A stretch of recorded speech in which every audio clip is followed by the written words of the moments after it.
From 2016, IPA Review features a Richard Allsop Golden Age review of Frank Bongiorno's The 80s, the decade that transformed Australia.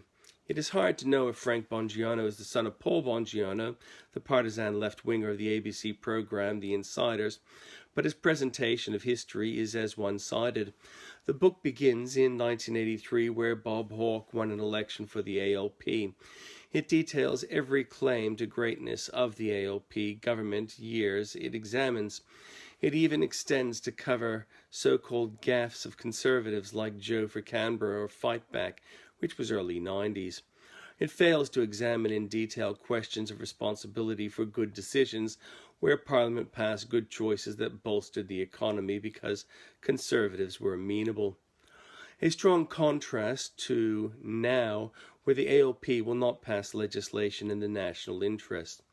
One might read with interest of a time when small parties like the Democrats called the honest conservatives bastards, or when Nuclear Disarmament Party put the future inept ALP Minister Peter Garrett #1 on their ticket. New South Wales was saved from terrible building society collapses because the Liberal government run by Nick Greiner made good fiscal decisions. Every other state ALP government suffered terrible reverses related to their corruption. But Bongiorno gets lost in the detail and doesn't notice the thread. One can tell how close Bongiorno is to unions when he seems to eulogise the destruction of the corrupt BLF. Bongiorno seems to feel that struggling workers benefited by being subjected to exploitative, murderous corruption, just like Shorten does today in opposing the ABCC. And so we see the lie that Bongiorno did not notice. Neither Hawke nor Keating were great, and Shorten is as incompetent as they were. Mainstream media are struggling to digest the ineligibility of Hillary Clinton for office. They know nothing now they did not know a fortnight ago, only they haven't reported it. So they claim confusion and say Trump will be ineligible for office. This confuses people who don't know that Trump is not being investigated by the FBI, but the Clinton Foundation has 5 ongoing FBI investigations that are so serious that the FBI have admitted they will likely indict. In response, CNN interview a female Trump supporter who runs a business and ask her how she feels about sexual allegations.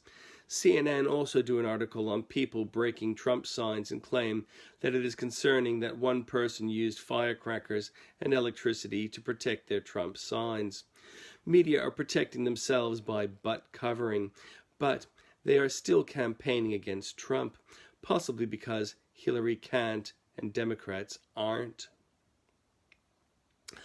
Meanwhile, one of the all-time great Major League Baseball games closed the 2016 World Series. Chicago Cubs defeated Cleveland in the 10th innings.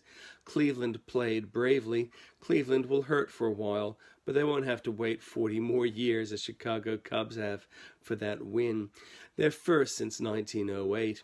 It seems a year for underdogs, Sharks in Australian Rugby League, Bulldogs in AFL, and Trump for President 2016 next Tuesday, and finally Hillary for jail 2016.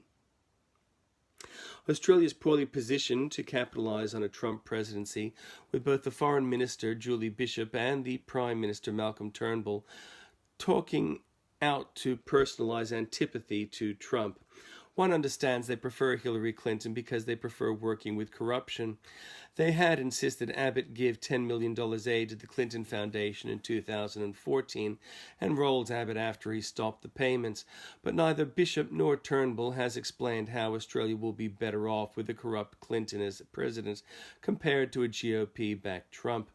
Trump is not Reagan. Trump is very good at negotiations and knows how to run an executive team. Reagan was more reliant on insiders from GOP. Trump can deliver on promises better than Turnbull can. Turnbull has portrayed himself as being a good business executive. With Trump as president, we will see a real one. Trump would never have put himself in a ridiculous position Turnbull has. All Turnbull can do now, constructively, is resign.